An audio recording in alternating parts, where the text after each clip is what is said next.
Se quiser buscar realmente a verdade, é preciso que pelo menos uma vez em sua vida você duvide ao máximo que puder de todas as coisas.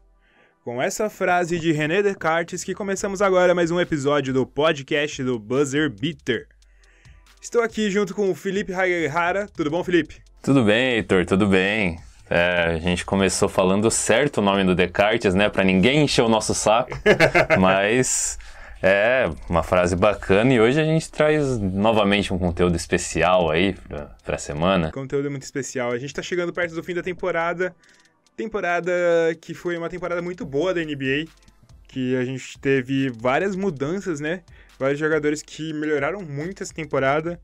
E por isso a gente vai começar a nossa série de podcasts de premiações. As premiações do Buzzer Beater, que copiam as premiações da NBA. Não sei porquê, é só apenas uma coincidência. E uma das premiações do Buzzer Beater a gente define os 3 times ideais da NBA. E esse vai ser o tema do nosso podcast de hoje, né, Felipe? Exatamente, momento pertinente aí, a gente já tá num estágio em que praticamente muita coisa tá definida, né? É lógico que sempre vai haver divergências sobre essas questões aí de quem deveria estar em qual time, quem deveria ser tal jogador a ganhar tal prêmio. E bacana você ter pontuado também a questão dos jogadores que evoluíram, né? Foi uma temporada dos MIPs, né? Com certeza, com certeza. Daria pra fazer um All-MIP Team tranquilamente nessa temporada da NBA, né? Mas a gente não vai falar de MIPs nesse episódio, né, Felipe? Não. Hoje nosso tema especial são os All-NBA Teams e vamos ver se a gente tá em sincronia pra escolher esses times. Eu acho que tem muito, pelo menos os primeiros desses times não tem como fugir. Porque tem muitos jogadores que destacaram muito mais do que os outros e é muito fácil de definir eles, né, Felipe? Isso, principalmente algumas posições, né? Se você pegar, por exemplo, os jogadores que estão concorrendo aos prêmios de MVP, praticamente um jogador em cada posição se definindo, né? Então já fica bem fácil. Eu diria que o All-NBA First Team é basicamente os 5 primeiros que estão concorrendo ao MVP. Não digo a ordem para não mexer com a cabeça do nosso ouvinte nesse momento. Até porque a gente vai falar de MVPs mais pra frente, né? Com certeza, em outro episódio. Mas agora vamos falar de All-NBA. All-NBA, Felipe. Vamos começar falando, acho que, do primeiro time, né, Felipe? Vamos começar pelo primeiro, ao invés de falar sobre o terceiro. Porque o terceiro, a gente já começou conversando um pouco antes do episódio. O terceiro é onde a gente tem um pouco mais de dúvida. E eu acho que os primeiros tá mais definido, assim, né? Sim, concordo plenamente. Como a gente acabou de falar, tem muita coisa. Vários desses jogadores estão na corrida do MVP, então fica fácil. E já no terceiro time, realmente, né? Tem alguns jogadores que a gente pode até levantar como possibilidades, por mais que a gente não coloque na nossa lista. E se a gente tá falando de All-NBA Team, vamos falar dos guards e a gente não pode deixar de falar do James Harden, né, Felipe? Que temporada que o Barba tá tendo, hein? Ele é o primeiro selecionado pro nosso All-NBA First Team, hein, Felipe? E com toda a justiça do mundo, né, com essa seleção, o que ele tá jogando é um absurdo, é algo fora do comum. E não é só a questão também do que ele tá produzindo em questão de números, né, de médias, mas narrativa da temporada, o que ele tá conquistando em relação a recordes, o que ele tá conseguindo fazer com um time que no começo da temporada não foi muito bem, mas graças aos esforços dele, né, esse iso ball do Harden tem resolvido, então acho que ele é um grande merecedor aí, né. Vale lembrar uma coisa que a gente ressaltou em alguns episódios aqui, que o James Harden durante muito tempo teve como melhor companheiro do time Austin Rivers, Kenneth Faried e James Ennis. Não é fácil você ganhar jogos com Austin Rivers sendo titular do seu time, né? E ele ganhava esses jogos. Exatamente. E para coroar também, né? Tudo bem, a gente fala do começo inconstante, mas também é importante falar do final agora de temporada do Houston Rockets, que é avassalador, né? São só 3 derrotas desde o All-Star Break. Sensacional. O time melhorou bastante. E o time melhorou por causa do James Harden, né? Se não fosse o Harden, o time não estaria aí. E eu acho que por isso ele está muito bem colocado como o melhor guard desse nosso All-NBA First Team, né, Felipe? Facilmente. O que ele tem feito é um absurdo. Um número interessante, até esse momento que a gente está gravando agora, no dia 26, que é na terça-feira, tivemos 19 jogos com acima de 60 pontos por um jogador. 8 deles são do Harden. Consequentemente, são alguns dos principais jogos. Eu tenho aqui as colocações que o Vavo, do Boom Shakalaka, ele mandou pra gente, que a gente tweetou isso no nosso Twitter hoje, que o James Harden tem a primeira colocação nas maiores pontuações da temporada, a segunda, a quinta, a sexta, a sétima, a oitava e a 10ª pontuação. Não é pra ninguém, né? É um absurdo. Um dado também que soltaram depois da partida contra o San Antonio Spurs, né? O Harden se tornou o primeiro jogador a fazer mais de 60 pontos em um time do Greg Popovich, né? Exatamente. E foi apenas o terceiro jogador a fazer mais do que 2 ou 3 jogos com mais de 60 pontos numa temporada. É um absurdo esse jogador. James Harden está jogando muito. E isso, até falei que a gente não pode só se basear nas médias dele, esses números absolutos, mas as médias dele também são muito absurdas, né? As médias de temporada. São números de jogadores que pontuavam nos anos 80, 70, né? São números de 2K, né, Felipe? Exatamente. São números de 2K. Vale a pena ressaltar também que o James Harden, mais pra frente, entrará nos nossos podcasts falando sobre MVP. Obviamente. Vale lembrar que ele melhorou em relação à temporada passada, que ele conseguiu MVP. Isso é algo absurdo demais. Mas pra fazer companhia pro James Harden, Felipe, quem que a gente seleciona? Olha, a gente até poderia fazer uma dancinha aí, mas eu acho que ainda assim o companheiro de armação dele se chama Stephen Curry. Stephen Curry, que se vocês forem lembrar, os nossos primeiros podcasts, era pra gente o principal candidato a ser MVP dessa temporada, mas teve problemas de lesão. Não dá pra dizer que ele teve uma temporada inconstante, mas comparado aos outros concorrentes, ele teve uma queda, mas pra gente ele consegue pegar esse All-NBA First Team tranquilamente. Stephen Curry que tá com 27.8 pontos, 5.2 assistências e 5.3 rebotes. Um número bem alto de rebotes pro Stephen Curry, né, Felipe? Sim. E ainda mais considerando que ele não é um jogador que briga muito, né, por rebotes. Isso também é reflexo do próprio posicionamento do Golden State, né? O Stephen Curry, ele tem a inteligência bastante de ficar esperando o momento certo de pegar um rebote ofensivo e partir já para o ataque. Então é uma marca importante, é um jeito de jogo importante aí que se traduziu bem para o Golden State. E também a gente está vendo um Stephen Curry ainda melhor do que as temporadas anteriores aí, né? Stephen Curry é mais um MIP nessa temporada, Felipe? Acho que a gente conseguiria pontuar, né? Foi muito marcado, né? O Kevin Durant, a chegada, que as médias do Curry invariavelmente diminuiriam, mas nessa temporada, às vezes até por um pouco de necessidade também, pelo começo do Warriors, né? Mas ele é um cara que evoluiu muito em relação à temporada passada. Se a gente olhar os números mesmo, tipo, na temporada passada ele fez 26.4 pontos. Hoje ele tá com 27.8, é isso? Isso mesmo.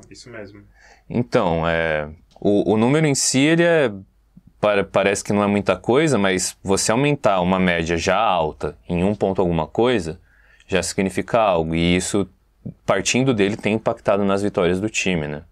Exatamente. Teve muito tempo que vale lembrar que tem muitos jogos nessa temporada que ou não tinha Stephen Curry ou não tinha Kevin Durant, né? Ambos os jogadores conseguiam suprir essas deficiências. Grande temporada Stephen Curry, grandíssima temporada, que também novamente vem liderando os 3 pontos, né, Felipe? Nesse momento ele é o jogador com mais 3 pontos feitos na temporada, né? A gente até esperaria que alguns outros jogadores, né, por questão de volume, por questão de seus principais jogadores dos seus times, poderiam igualar as médias e até o Curry ter uma diminuição nisso, mas... Tá com 313. É um monstro. Muito bom o Stephen Curry. Muito bom, muito bom. Na verdade, ele não é o líder nesse momento. James Harden é o líder, ele é o segundo colocado. Porque o James Harden arremessa muitas bolas. Volume, né? Ele tá com um volume muito alto. Mas, grande momento, Stephen Curry. A gente fechou um bom backcourt, né, Felipe? Você gostaria desse backcourt no seu Denver? Nem pergunta, cara. Pode trocar, acho que a cambada inteira, se for pra ter essa dupla aí. Eu acho que ia ser uma dupla muito interessante, Felipe. Eu acho que poderia completar lá com três pingadas aí que conseguiria pelo menos uma final de conferência aí. Isso, e pra quem tá pensando aí que não ia dar pra combinar esses dois, a gente também achou que seria difícil combinar Chris Paul com James Harden, né? E deu certo, né? Deu certo. E eu acho que o Stephen Curry é melhor que o Chris Paul. Porra. Bom, Felipe, a gente já fechou a nossa dupla de armação. É uma boa dupla. Mas a gente tem que avançar e ir um pouco mais pra frente. E agora a gente tem a nossa dupla de alas. Alas, de forwards, de avanços. Quem seria a nossa dupla? Quem seria o primeiro forward que a gente colocaria no nosso time, Felipe? Eu acho que com a mesma naturalidade que a gente falou do Harden, né? A gente tem que falar sobre o outro candidato ao prêmio de MVP, que é o senhor Giannis Antetokounmpo, que tá fazendo também um barulho do caramba. Que temporada absurda que ele tá tendo, né?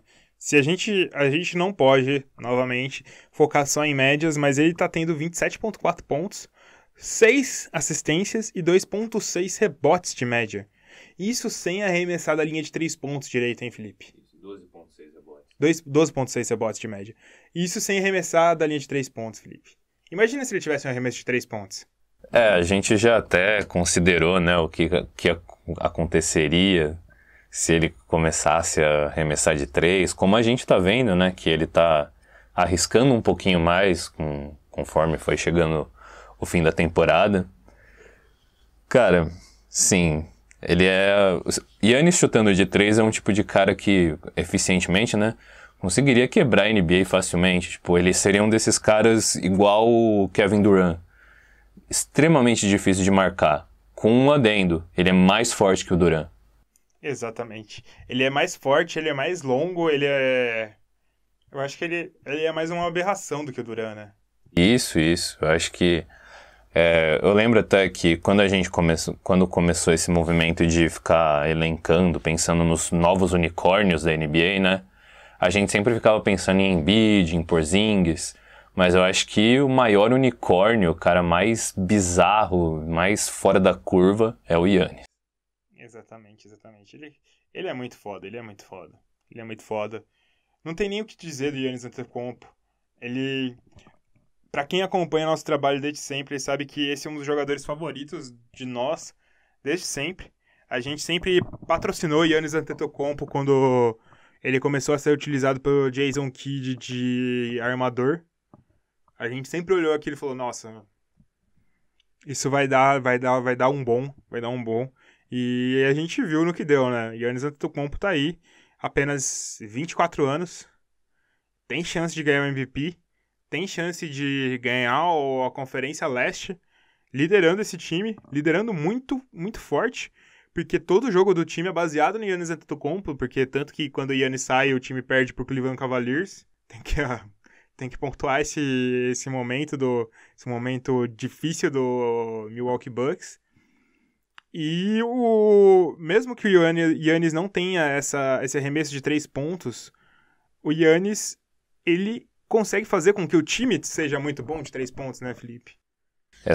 Esse movimento dele, né, essa puxação de marcação que ele faz, ele acaba atraindo pelo menos 2 caras para cima dele quando ele tá partindo para a cesta, né, e isso daí abre muita possibilidade. Abriu possibilidade para a evolução como um chutador do Brook Lopes, né? Abriu possibilidade para evidenciar também os outros chutadores do time. E também é bom colocar o mérito, né? Parte do mérito do que ele está conseguindo fazer nessa temporada na organização do time, né? Eles não aceleraram processo nenhum. Montar um time absurdo, ficar fazendo trocas absurdas. Eles foram gradualmente montando um time competitivo, apostando na evolução do Giannis. E no momento que precisavam montar um time mais consistente em volta dele, eles também fizeram isso com um planejamento muito certo, né? E a grande troca desse time, o grande movimento foi contratar o Eric Bledsoe, que nem era uma certeza na NBA naquele momento, né? Isso o Bledsoe ele já estava desgastado, né? Ele teve algumas passagens não muito boas pelos últimos times e foi um resgate muito bom, né? Muito legal. Muito bom mesmo, muito bom. Para completar esse trio de essa dupla de forwards, quem a gente coloca, Felipe? Então, é um jogador que ele caiu um pouco de produção, né? Mas... A gente quase não colocou ele, né? Vale lembrar que ficou perto dele não entrar. Porque ele caiu de produção, mas... Isso. Ele caiu de produção e o time como um todo também sofreu com isso, né? Viu o efeito disso. Mas eu acho que não tem como deixar de premiar uma temporada tão boa. E ele também ainda, querendo ou não, é um jogador importante que no momento de playoff vai ser valioso para o time, né? E a gente tá falando de Paul George. Paul George que vem tendo, querendo ou não, a melhor temporada da carreira dele no Oklahoma City Thunder, né, Felipe? Ele vem mostrando que ele é um grandíssimo jogador, conseguindo defender absurdamente. É hoje o principal candidato para defensor do ano, pelo menos no momento. E vem jogando muita bola, Paul George. Paul George fez com que o Westbrook, no seu próprio time, se transformasse em mero coadjuvante, né, Felipe? Isso. E Westbrook absoluto, né? Ainda assim, o Westbrook ainda estava obtendo uma média de um volume de chutes altos, né? Mesmo com a presença do Paul George. Mas essa questão dele ter abraçado esse protagonismo e o time também ter abraçado esse protagonismo dele, né? Foi um fator que levou o OKC a ter se manter na briga lá entre os mandantes, né? Agora caiu, infelizmente, mas... O OKC tem sorte que não tem mais ninguém brigando por vaga de playoff, né? Exatamente. Essa caída que eles deram, né, foi vertiginosa, então perigaria. Mas é um time que, assim, acertado, com o Paul George de volta, assim, um momento legal num playoff, dá trabalho. Dá trabalho, realmente dá trabalho.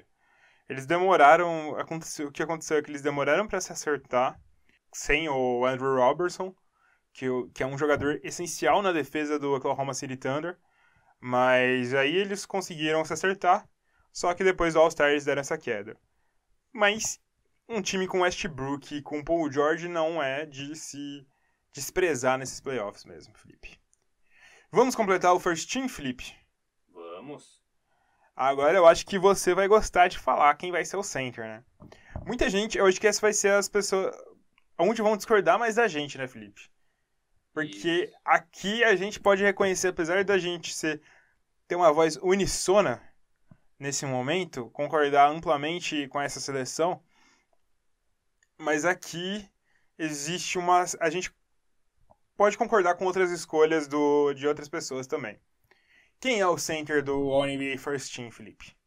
Isso aí. Outro center, né? Outro cara que a gente já colocou nossa posição na discussão. E, inclusive, a gente colocou nossa posição pontuando que esse pivô, ele deveria ser o terceiro colocado na corrida de MVP, né? Com certeza.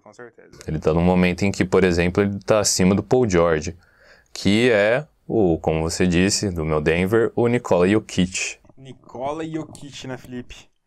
Cara, tem muita gente que subestima Nikola Jokic, né? Porque ele não é um jogador com um jogo tão volumoso, tão exuberante dessa forma, assim. Mas ele vem jogando muito, né, Felipe? Isso, ele tem o aspecto plástico dele, né, na questão principalmente dos passes. Mas acho que é justamente isso. Apesar dos passes, o resto do jogo dele, ele é bem cabeça, bem centrado, bem tático, né? Então, acho que é fácil a gente esquecer o quão bom o Jokic é. Porque ele é aquele pivô gordinho, ele não vai dar muita enterrada, não vai dar muito toco, tanto que ele tem só 0,7 tocos por jogo. Mas, cara, ele é um pivô com 7,6 assistências por jogo. Ele tem muito mais assistência do que muito armador, né, Felipe? Isso, e ele é um cara assim que no rebote defensivo, né, nem tanto. Que ele não é necessariamente tão atento, até por isso o Denver aprendeu a colocar ele junto com caras com características diferentes dele, né? No caso do Mason Plumlee. Mas, por exemplo, ele tem uma quantidade até boa de rebotes ofensivos porque ele fica bastante naquela tentativa, né? Ele tenta a cesta, a bola não entrou, ele já tá com o braço erguido e preparado para colocar o rebote para dentro, então... Ele, ofensivamente, o Jokic é brilhante. Brilhante mesmo. Concordo plenamente com você, ele é muito brilhante ofensivamente. Defensivo ainda falta, mas no ataque ele é muito foda mesmo. Tanto pontuando, porque ele consegue pontuar de qualquer forma, né? Ele consegue pontuar de 3, ele consegue pontuar a média distância, consegue pontuar no poste baixo. Ele é um dos poucos pivôs que usam tão bem o poste baixo nesse NBA atual, que é um recurso que está em baixa, o poste baixo está em baixa, é engraçado isso até, mas ele é muito bom, né, Felipe? Muito bom. Sim, a noção de posicionamento dele é incrível. Ele é um armador, né, basicamente. É um armador no corpo de um pivô cheinho. Isso, e também outro time que também, outro time que também merece o mérito sobre o sucesso de seu jogador é o Denver, né? Porque o time foi montado muito bem em torno dele. A gente tem os jogadores que compõem muito bem a função dele. Para o Jokic conseguir funcionar tão bem com os seus passes, você precisa ter muito bons cutters, que é aqueles caras que infiltram entrando no meio do garrafão, com o espaço que ele deixa livre, tirando o pivô lá de dentro. Que isso é basicamente o que o Jamal Murray, o Gary Harris, o Monte Morris, o Will Barton consegue fazer muito bem, né, Felipe? Isso, exatamente. Até na parte defensiva, né? Porque todos esses jogadores que você citou, eles têm uma certa proeza defensiva. E até nos reservas do Jokic, você pega também reservas de outras posições, você pega um Hernan Gomes, você pega o próprio Plumlee também, que acaba jogando como torre gêmea dele. Então, a montagem de elenco desse time foi muito inteligente e o Jokic só teve a se beneficiar com isso, como a gente vê a posição dele numa corrida de MVP nessa temporada. Exatamente. Bom, fechamos o nosso primeiro time da NBA, né? Primeiro time ideal da NBA. A gente tem James Harden e Stephen Curry, que dupla de armação, hein? Que dupla de armação. Não vou dizer nada, mas que dupla de armação. Paul George ali na 3, Giannis Antetokounmpo ali na 4 e Jokic na 5. Você acha que esse time conseguiria quantas vitórias na temporada regular, Felipe? Umas 53. Se esse time conseguiria 90 menos 8. Mas grande time. Vamos partir pro segundo time, Felipe? Claro. Vamos. Tamo a 1000. Quem seria o primeiro armador do segundo time ideal da NBA, Felipe? Olha, acho que o segundo time também a gente tem bastante unanimidade, né? Então vamos colocar primeiro um armador do Oeste, que ele meio que deu uma reavivada na carreira dele, né? Ele sempre foi um grande jogador, mas nos últimos anos ele não estava se mostrando como foco do seu time, não estava se mostrando como um grande diferenciador, que é o Damian Lillard, né? Damian Lillard, que talvez seja o armador mais subestimado da NBA, né, Felipe? A galera sempre esquece do Portland Trail Blazers, né, Felipe? Isso, a galera gosta de ficar elencando armador, ficar elencando jogador. E realmente, o Portland, eu diria até que pelo Portland não ter tido tanto sucesso nos últimos anos, até faz sentido esquecer, mas esquecer um cara do calibre do Lillard na hora de você racionalizar para montar um time é indispensável, cara. Você tem que pensar nele. Até a gente esquece, né? Até a gente esquece, né? A gente esqueceu na nossa lista de 200 melhores jogadores da NBA atual de colocar o Lillard. É que a gente estava tão preocupado em ter os de baixo, de lembrar os nomes de baixo, que a gente acabou esquecendo um nome óbvio, né? É que o Lillard é o concurso. É por isso. Ele é tão bom que ele não entra. Mas é que essa temporada o Portland tá passando muito desapercebido também, né? Porque todo mundo achava que o Portland ia ser o time que ia até a queda, que não ia ter mais onde evoluir nesse time de Portland. Mas o time tá melhor do que na temporada passada, tá jogando bem pra caramba, tá enfrentando por cima esses esquadrões que tem no Oeste. E tudo isso graças ao Damian Lillard. Vale lembrar que, por exemplo, o OKC tá lá embaixo, na 8ª colocação, e o Portland tá lá brigando por manto de quadra, tendo apenas o Damian Lillard como All-Star.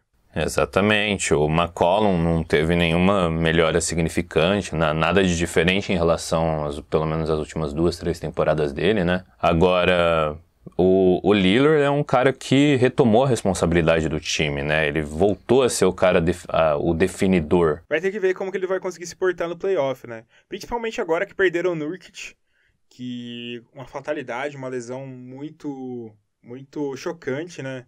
É uma lesão que dói de ver.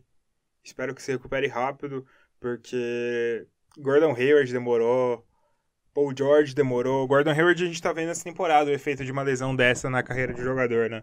Principalmente tem que ver como que vai ser num pivô. Tem muito mais peso, é muito mais alto, tem muito mais impacto pra suportar. Tem que ver que coelho da cartola o Lillard vai ter que tirar nesses playoffs, né, Felipe? Exatamente, porque hoje o Portland não tem justamente um pivô do nível do Nurkic. É muito difícil achar um pivô do nível do Nurkic, né? É bem difícil, bem difícil. Bom, Felipe, quem que seria a dupla de armação do Damian Lillard nesse segundo time da NBA? Bem, por coincidência, um nome também que gerou discussão na nossa lista, né? Com certeza. De 200 melhores jogadores. A gente tem o Sr. Kyrie Irving, o Uncle Drew. Uncle Drew, que pra gente era o 18º. 18º? Acho que era 18º. 18º melhor jogador da NBA. Mas talvez hoje ele seria um pouco mais alto, se a gente fizesse aquela lista. Mas não tenho certeza, hein? É. Mas...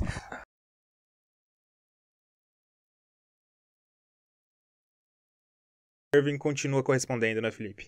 Sim. É aquele negócio, a frasezinha clichê que uma andorinha só não faz verão, né? O Kyrie Irving, a gente esperava que ele precisaria, né, tomar a frente da parte, principalmente da definição de jogada do time, dessa parte de liderança. Porque ele é um cara que, querendo ou não, o background dele não é de líder, né? É do cara que aceitava as decisões, do cara que era mais um componente do líder, no caso dos anos dele de Cleveland Cavaliers. Mas nessa temporada ele chegou até a tomar uma posição mais forte como esse foco do time, né? Eu diria mais na primeira metade da temporada, que ele teve depois que o Jason Tatum começou a cair um pouco dos seus primeiros números, o Kyrie Irving tomou conta, né? Só que aí depois a inconstância coletiva do Boston pesou pro resultado da franquia, de vitórias como um todo, mas o Kyrie Irving é merecedor de uns All-NBA Second Team. Exatamente. A única coisa só é que a gente descobriu nessa temporada que Kyrie Irving não serve pra liderar nesse momento nenhuma franquia, né, Felipe? Isso não é nenhum demérito pra nenhum jogador, que nenhum jogador precisa ser líder da franquia pra ser um grande jogador, né, Felipe? Exatamente. E também, se a gente parar pra pensar, né, os jogadores de quem se esperava que dividisse pelo menos essa responsabilidade mais na parte de definição mesmo de jogadas, são jogadores bem jovens, né? Então, é difícil esperar também toda essa responsividade desses jogadores, sendo que eles são tão jovens numa franquia com altas expectativas numa temporada. Kyrie Irving merece muito estar nesse second team da NBA. Bora partir pros forwards, Felipe? Bora. Qual seria o primeiro forward desse All-NBA second team? Olha, vamos falar um nome impopular para alguns torcedores. Ih, rapaz. Na verdade... Os dois nomes são impopulares. Os dois nomes aí que a gente vai escolher, eles são impopulares. Mas esse primeiro, quando ele saiu, ele foi basicamente foco de ódio de quase todos os torcedores das outras franquias, né? A gente tá falando de Kevin Durant. Kevin Durant. É estranho porque Kevin Durant pra mim é um jogador que a gente às vezes esquece que ele é bom. porque ele tá num nível de excelência tão alto há tanto tempo. Um All-NBA Second Team é até um nível baixo pra ele. Exatamente, exatamente. O Kevin Durant, em uma posição de protagonismo absoluto, ele é o NBA First Team, sabe? Quando o time dependesse mais dele. Só que ele também tá inserido num time em que ele não precisa ficar quebrando a cabeça com todas essas responsabilidades. Ele tem uma divisão coletiva. E ainda assim, nesse time que tem essa parte coletiva tão forte, que já tem um jogador que se destaca, que a gente colocou no primeiro time, ele consegue também se manter num nível tão alto, né? Ele é sensacional, ele é sensacional. E como a gente falou do Stephen Curry, teve muitos momentos que o Stephen Curry estava fora do time do Golden State Warriors, e o Kevin Durant chamou essa bronca pra ele, colocou a bola embaixo daquele braço imenso que ele tem, e fez a pontuação que ele precisava fazer, né, Felipe? Isso. E lembrar que também... não trazendo demérito ao Stephen Curry, né, que o Curry é um bom defensor, ao contrário do que muitas pessoas pensam, mas o Kevin Durant também, ele é um jogador absolutamente completo, né? Tudo bem que a gente vai, provavelmente, quando a gente tenta colocar ele numa classificação, o mais fácil que a gente vê saindo é que ele é um dos melhores pontuadores da história, né? Um dos melhores definidores de jogada da história. Mas ele também é um defensor do caramba, né, velho? Ele é um grande defensor, ele é um cara que consegue armar muito bem o seu time, ele é um cara que consegue pontuar, como que você falou, de qualquer forma. Ele é um cara completo, realmente é um cara completo, Felipe. Você falou certinho. É sensacional essa sua colocação, Felipe. Muito obrigado, Heitor, muito obrigado. Bom, qual seria o companheiro de Stephen Curry nos forward? Stephen Curry nada. Qual seria o companheiro do Kevin Durant como forward, Felipe, nesse momento? Eu gostaria de ver o Stephen Curry jogando como forward. Seria um movimento interessante, né? Vamos sugerir isso pro Steve Kerr. Vou ligar pro Steve Kerr mais tarde e sugerir isso pra ele. Fazer um hangouts com ele. Mas como a gente falou, o outro jogador para determinados torcedores, ele também tá em baixa, né? Impopular, questão de popularidade. Mas ainda assim é uma temporada absolutamente sensacional do Sr. Kawhi Leonard. Kawhi Leonard tá levando os times do Toronto a outro nível, né? É muito interessante isso porque, necessariamente, esse time do Toronto, ele não tá com uma campanha melhor do que a do ano passado. Mas a gente olha pra esse time e a gente pensa, esse time é melhor do que o do ano passado. Exatamente. Porque quando a gente vai fazer essa transição de pensar se um time pode ser campeão ou pensar se um time é realmente muito bom, simplesmente, a gente tem que pensar, esse time é bom para que momento de uma temporada? O Toronto da temporada passada, ele era sensacional para a temporada regular, mas chegou playoffs, pesou, né? A corrida, a temporada desgastante, a própria questão dos seus jogadores, né, de experiência em playoff, tudo. Agora, com Kawhi Leonard, você adiciona um cara que coloca o time num outro patamar, né? Você está colocando um cara que, como a gente já falou, tem experiência de título e tem a capacidade de fazer um time ganhar um título. Sim. E além do que, a gente espera que esse time do Toronto venha mais forte nesses playoffs, né? Esse cara é O Kawhi Leonard, vale lembrar que ele é um jogador que já foi MVP das finais. Exatamente. E, assim, também outro cara que a gente não pode desmerecer, né? Quando a gente tem essa sensação, a gente pensa, DeRozan era pipoqueiro. Eu não vejo dessa maneira, cara. Eu só acho que é uma diferença simples. Kawhi Leonard é um jogador muito melhor que o DeRozan. Muito melhor. Muito melhor. E ter um jogador desse num time que tá almejando um título de conferência, ir para uma final, é absolutamente importante. Sim. Sensacional o Kawhi Leonard. Bom, para completar esse time, Felipe, quem seria o pivô do segundo time ideal da liga? Quem seria, Felipe? Boban? Não. O pivô é justamente o cara que você falou, que as pessoas poderiam discordar da gente, né? Cada um com a sua linha ideológica sobre o que é ser jogador um grande pivô, um jogador de primeiro time. Mas a gente decidiu colocar ele no segundo time. Estamos falando de Joel Embiid. Joel Embiid, o maior trash talker da NBA atual. Pelo menos trash talker de redes sociais. Vale dizer isso. Mas Joel Embiid vem jogando muito bem. Ele tá tendo é outro cara que tá tendo temporada que em muitos anos seria MVP, né, Felipe? Exatamente. Aqui, em questão de número, em questão de o que ele tá fazendo pelo time como um todo, né, ele realmente poderia entrar numa corrida. Inclusive, pode ter até gente que acredite que ele deva entrar num top 3, né? Sim. É plausível colocar ele no top 3. Porém, a gente tem as nossas razões para deixar o Jokic na frente dele. A gente vê o Jokic tendo um momento melhor em relação à temporada, em relação até ao resultado coletivo, em perspectiva, tudo. Mas o Joel Embiid está fazendo uma baita temporada. Ele é, assim, um dos... Acho que é o pivô hoje da NBA que tem a maior caixa de ferramentas para pontuar. É o pivô mais completo. Eu diria que não só a caixa de ferramentas para pontuar, é o pivô mais completo em todos os quesitos. Facilmente, porque ele pode não ser tão bom armando quanto é o Jokic, mas ele consegue dar os seus passes. Tanto que, querendo ou não, ele já tem ali as suas 3.4 assistências por jogo, que é um número muito alto para um pivô. Ele consegue defender muito bem, ele consegue pontuar muito bem. Eu acho que, no geral, ele é o pivô mais completo da NBA atual. Sim, eu concordo com você. E também lembrar que esse Philadelphia 76ers, eles têm bastante jogadores que pegariam parte dessas médias que ele tem, de responsabilidades, tudo.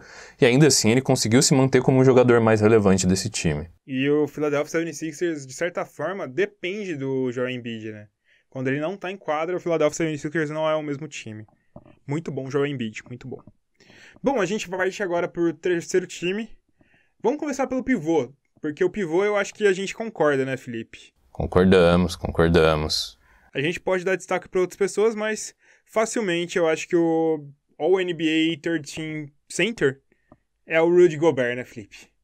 Eu não tenho dúvidas sobre isso. O Gobert, ele tá em evidência como um dos principais pivôs da NBA já há pelo menos 3 temporadas, né?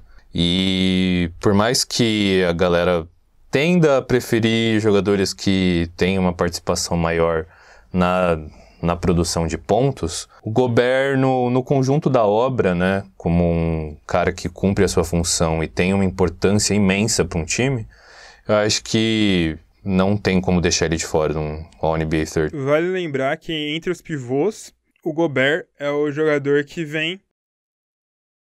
Não, ele é um monstro que, assim, fazendo tanto o papel mais tradicional, como também a parte mais adaptada para o moderno, né? Ele é um cara bem mais móvel do que um pivô tradicional, obviamente. Sim. Nesse papel mais pivô mesmo, ele é absolutamente sensacional. Bom, a gente vale citar outros caras que quase entraram na nossa lista, né, Felipe? Sim.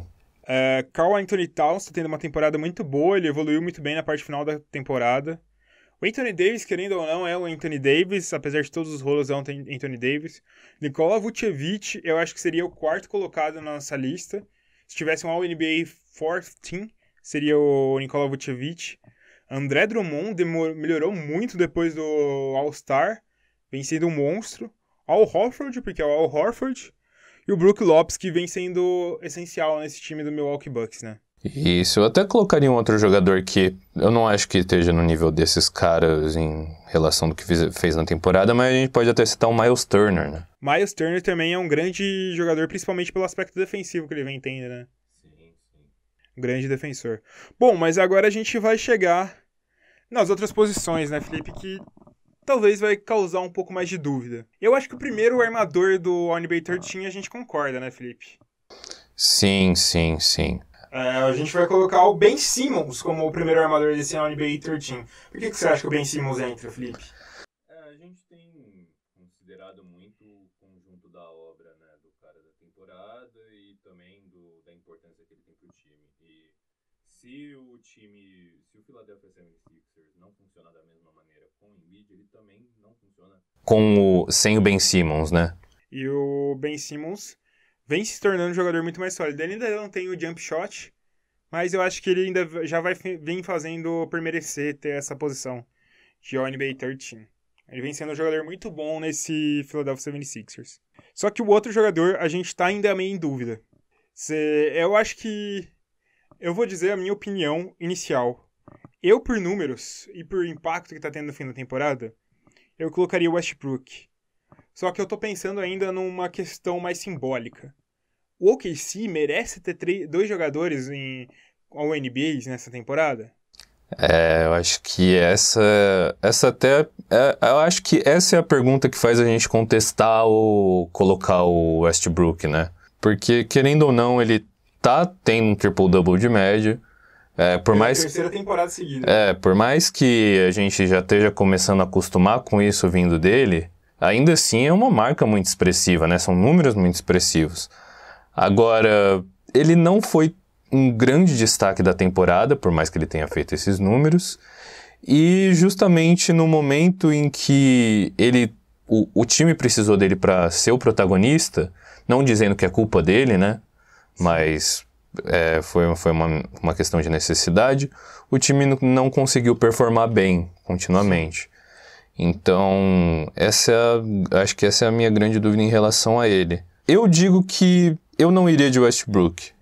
Eu acho que não iria de Westbrook também. Apesar de eu achar que ele vai ser um All-NBA. Também acho. Mas eu acho que eu vou colocar 4 nomes que eu acho que são os 4 nomes que eu estou pensando para premiar os times que mereciam ter ou pelo menos um ou mais um jogador nesses All-NBA, nessas seleções. Que seriam Eric Bledsoe, Lou Williams, D'Angelo Russell e Donovan Mitchell. Seria para mim um desses 4 que eu selecionaria, Felipe. Não, eu concordo com você. A gente até tem alguns outros nomes aqui que a gente poderia citar, depois a gente fala, mas eu acho que esses 4 nomes aí, eles são os principais. O Bledsoe, como se disse, tem um time que poderia muito bem ter mais um jogador entre os Alls, e também ele merece, né? Ele é um cara que reviveu a carreira dele nessa temporada. Muito bem. Isso. Talvez não na questão individual. Os outros nomes que você citou, eles estão em momentos individuais melhores até, né? Mas, por exemplo, o Donovan Mitchell também é outro cara que a gente poderia falar. O Utah Jazz merece mais um jogador nesse All-NBA. E ele tá tendo uma temporada individual, principalmente em 2019, muito boa, né, Felipe? Sim, com certeza. Ele tem sido o foco ofensivo que esse Utah precisa, né? E vem correspondendo, né? Exatamente. Eu acho que... Um cara no segundo ano, do jeito que ele vem jogando com 23 pontos de média, 23,4, não é pouca coisa, né, Felipe? Isso, e assim, eu não duvidaria até dessas médias na próxima temporada ainda crescerem, né? Porque... Ele é um cara que eu vejo chegando em algum momento a 30 pontos de média. Sim, ele é um monstro ofensivamente, né? Muito bom. Mas tá sendo difícil escolher, Felipe. Tá sendo difícil. Eu acho que eu vou de D'Angelo Russell, Felipe. Eu acho que eu vou de D'Angelo Russell, principalmente porque é um símbolo desse Nets, é um símbolo do crescimento dele, e eu acho que o D'Angelo vem merecendo bastante. Eu concordo com você, concordo nisso. E inclusive ele tá tendo um final de temporada forte, né?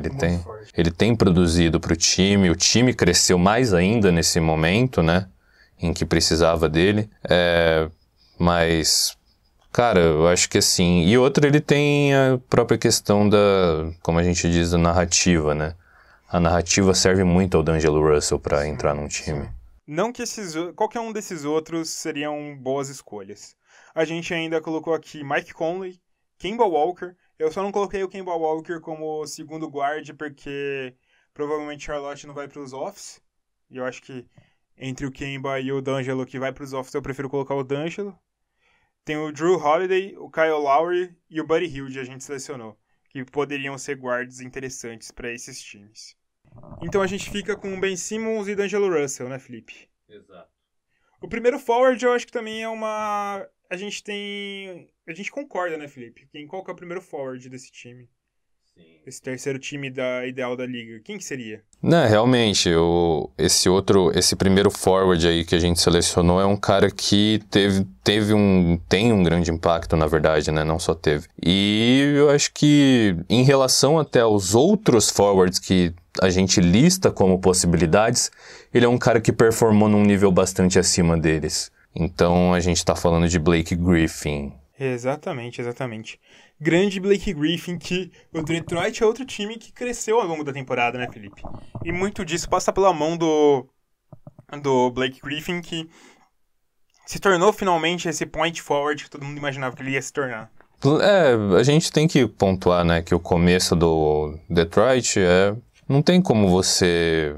uma mudança de treinador acaba afetando também o correr da carruagem.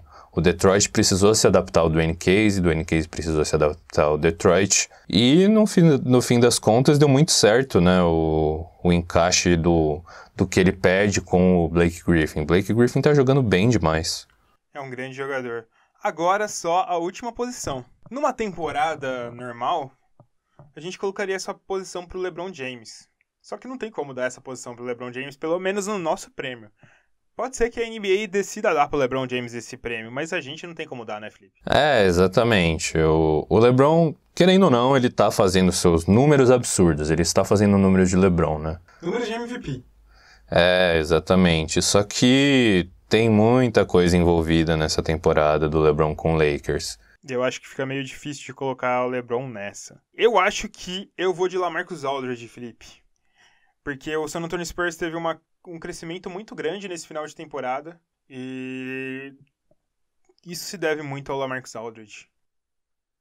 Eu concordo plenamente com essa colocação. Eu acho que o Aldridge é um cara também que, em relação aos outros que a gente selecionou, que a gente considerou aqui, é um cara que teve um impacto, às vezes, até maior para o seu time ter sucesso na temporada, né? E ainda mais porque o San Antonio Spurs, ele também é um time que também se viu inconstante na temporada, né? Perdeu jogadores importantes por lesão, jogadores que estavam em crescente. E o LaMarcus Aldridge foi um dos caras que assumiu a bucha, né? Exatamente. Muito bom. E vale lembrar que os outros caras que a gente selecionou aqui são o Pascal Siakam, que vem evoluindo muito e merecia até talvez entrar aqui. Danilo Gallinari, eu acho que Danilo Gallinari seria o que entraria logo depois nessa lista pra mim. Tobias Harris e Bojan Bogdanovic. Boas escolhas que a gente fez, né, Felipe? Vamos recapitular? Claro.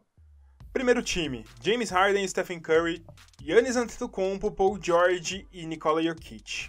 Segundo time, Damian Lillard, Kyrie Irving, Kawhi Leonard, Kevin Durant e Joel Embiid. Terceiro time, Ben Simmons, D'Angelo Russell, Blake Griffin, LaMarcus Aldridge e Rudy Gobert. Bons times, né, Felipe? Bons times. Alto esse terceiro time nosso, né? Eu acho que só o D'Angelo Russell é mais baixinho nesse time, né? E ele nem é o armador. Mas grandes times, né, Felipe? Grandes times. E agora a gente, depois de escolher desses 5 times, Felipe, a gente chega naquele momento clássico do nosso podcast. Aquela mensagem motivacional da semana que você tem que dar toda semana para quem está ouvindo o podcast. Vá lá, Felipe. É isso aí. A gente chega naquele momento mais esotérico, né, do nosso podcast. Um momento autoajuda.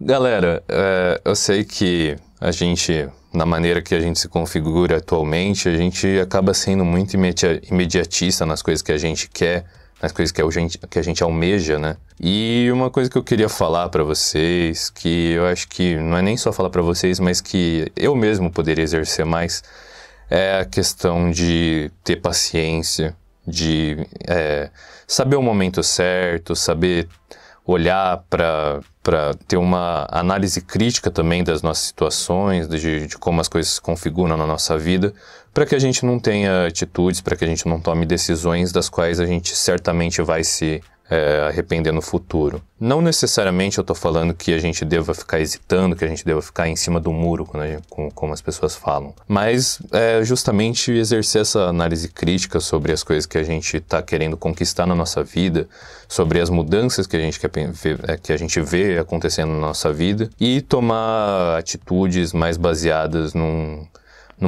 nessa postura mais contemplativa. Não sejam tão apressadinhos. Belas palavras. Com essas belas palavras do Felipe, a gente encerra esse episódio dessa semana do podcast. Sempre lembrando que se você está ouvindo esse podcast por algum agregador, assine o podcast, dê lá o joinha, o coraçãozinho, o sinal positivo pra gente ficar feliz e para o podcast se espalhar para mais pessoas. Vá lá no Apple Podcasts, dê 5 estrelas pra gente, comente e assine nosso podcast lá. No Spotify também assine o nosso podcast. Vá no nosso canal do YouTube, youtube.com/buzzerbeaterbr. Se inscreva no nosso canal, dê like nos nossos vídeos e acompanhe o nosso conteúdo também. É isso aí, galera. A gente se vê na próxima semana. Falou, é nóis. Tamo junto!